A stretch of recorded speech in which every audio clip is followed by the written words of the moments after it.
你们为何要如此对朕？朕待你们一片真心啊！玄烨，受死吧！可不怕告诉你，朕愿和你年年有今日，岁岁有今朝。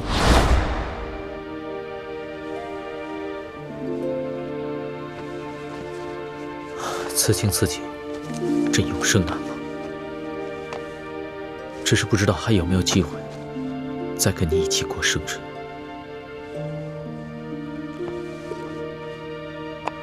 龙小弟，怎么会呢？每年不都有生日吗？每年我们都可以一起过啊。你不愿意做朕的后妃，朕也没办法让你一直留在紫禁城里。你早晚会离朕而去，如何能陪朕年年过生辰？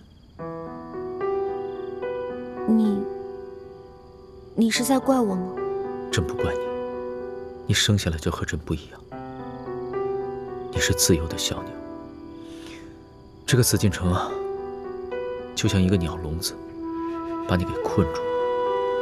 也许你待在里面，并不快乐。我快乐，我跟你在一起的时候是最快乐的时候。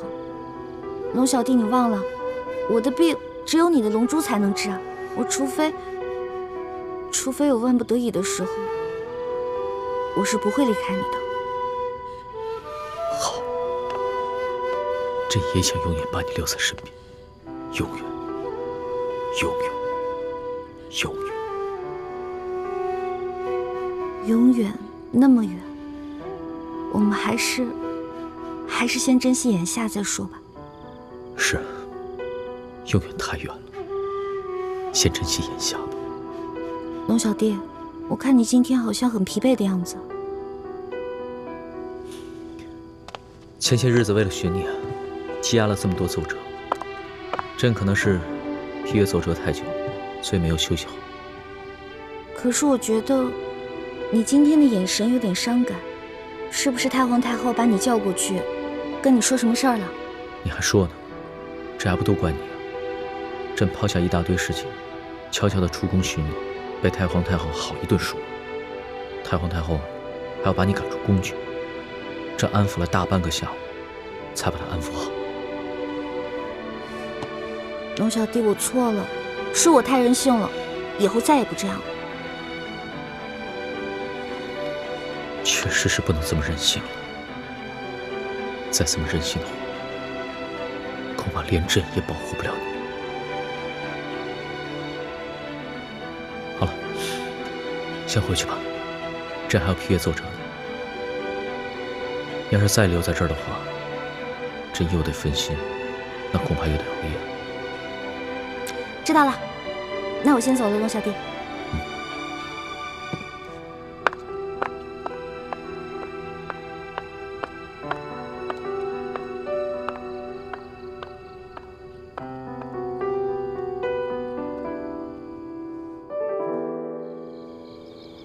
康熙可有什么异常？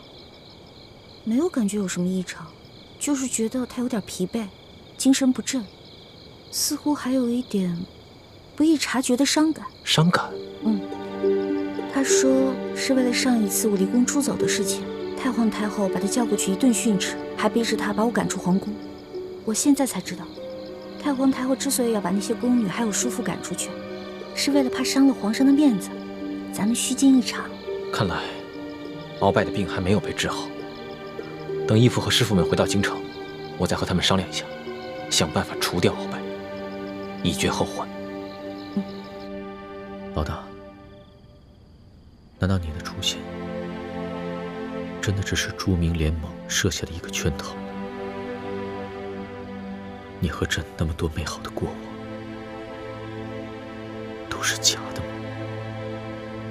没错，都是假的。李爱卿，别叫那么亲热，我不是你的爱卿，她也不是你的欢儿。你早知道我们的真实身份，还装什么装？今天不是我死，便是你亡。朕有什么对不住你们的吗？朕一直待你如兄弟。欢儿，你跟朕那么多过往，都只是逢场作戏，都是欺骗朕的吗？兄弟，你是大清的皇帝，我是大明的太子，我们两个能做兄弟吗？欢儿。我是南明靖王李定国的女儿，我会爱上你？可笑！我真正爱的人是我的猪哥哥。你们为何要如此对朕？朕待你们一片真心呢，你们辜负了朕，辜负了朕的！文妹，别跟他废话了，我们这就杀了这狗皇帝，为我死去的父王报仇。没错，为我大明千千万万阵亡的将士们报仇！玄烨，受死吧！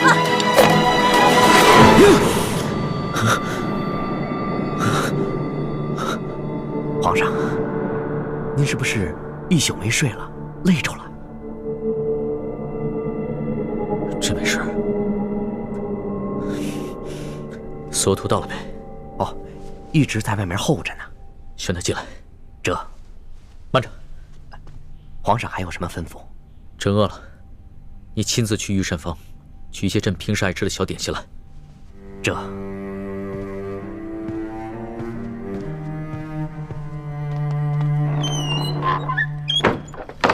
左大人，皇上宣你进去。啊。奴才给皇上请安。免礼。查得怎么样了？回皇上的话，奴才的心腹根据鳌拜提供的情报，终于查到了明珠谷的所在地，与李易欢兄妹透露出来的信息完全吻合。当地确实在李易欢10岁的时候发生过大旱，而且附近的府县也曾发生过多起库银失盗案。你的手下进入明珠谷没有？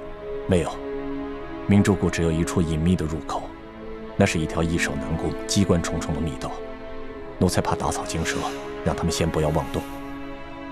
皇上，这种种迹象表明，鳌拜所言非虚，这李氏兄妹是朱明联盟乱党的证据，现在已经是越来越清楚了。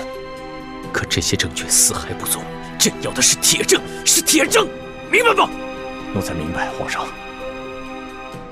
可是皇上您要什么样的铁证呢？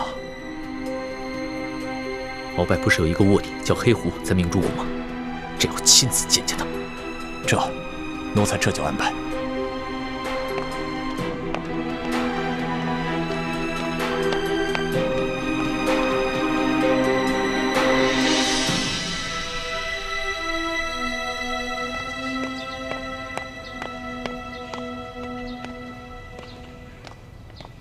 李公公，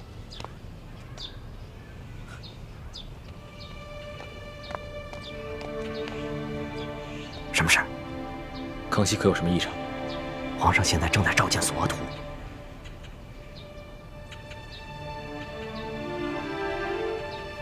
叔父这手上提的是什么？哦，皇上说他肚子饿了，让我亲自去御膳房给他拿点平时最爱吃的点心。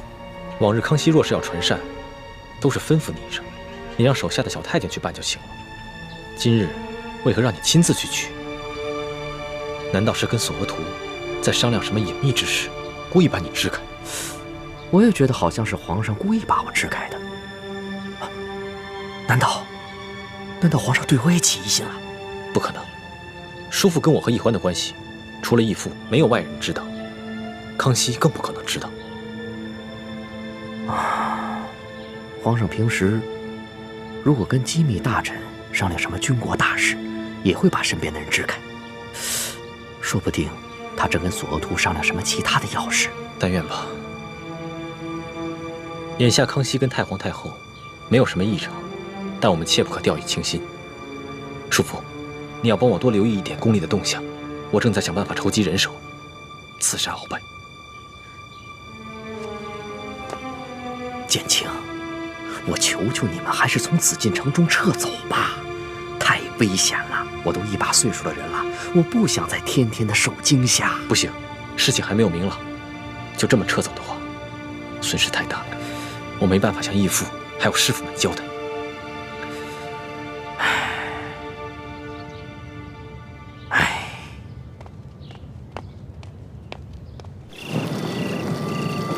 这边。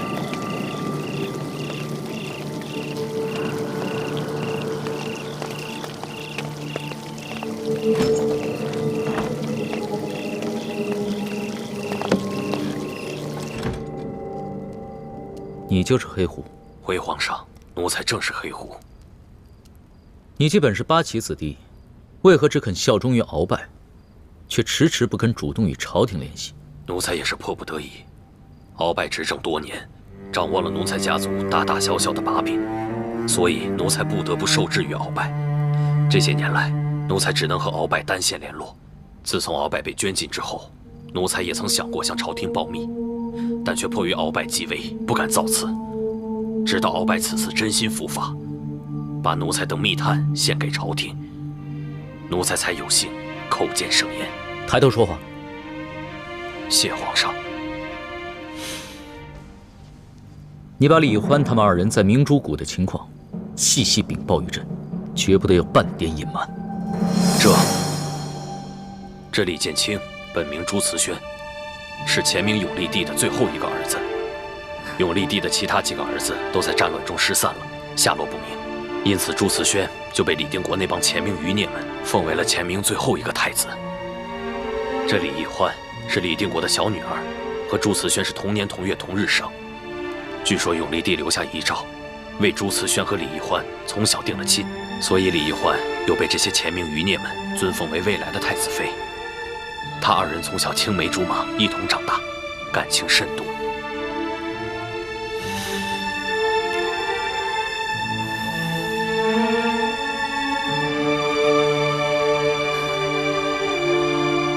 好了，你回去吧，继续待在明珠谷。朕赐你一个腰牌，要是有紧急情况，你可以直接进宫面圣。不过你得小心提防，不能让朱慈轩和李义欢发现。奴才明白。皇上还要提防李公公。奴才听李定国说过，李公公被鳌拜下了大补丸之毒。鳌拜被圈禁之后，朱李二人利用大补丸的解药胁迫了李公公，李公公便做了他们的耳目。这件事情鳌拜也发现了。自从鳌拜被圈禁之后，李德福再也没有找鳌拜要过大补丸的解药，显然是投靠了朱李二人。鳌拜已经跟朕禀报过了。奴才这里还有件重要政务，本来想交给鳌拜，但是鳌拜让奴才亲自呈现给皇上。这个鳌拜，终于知道该怎么样做一个本分的臣子了。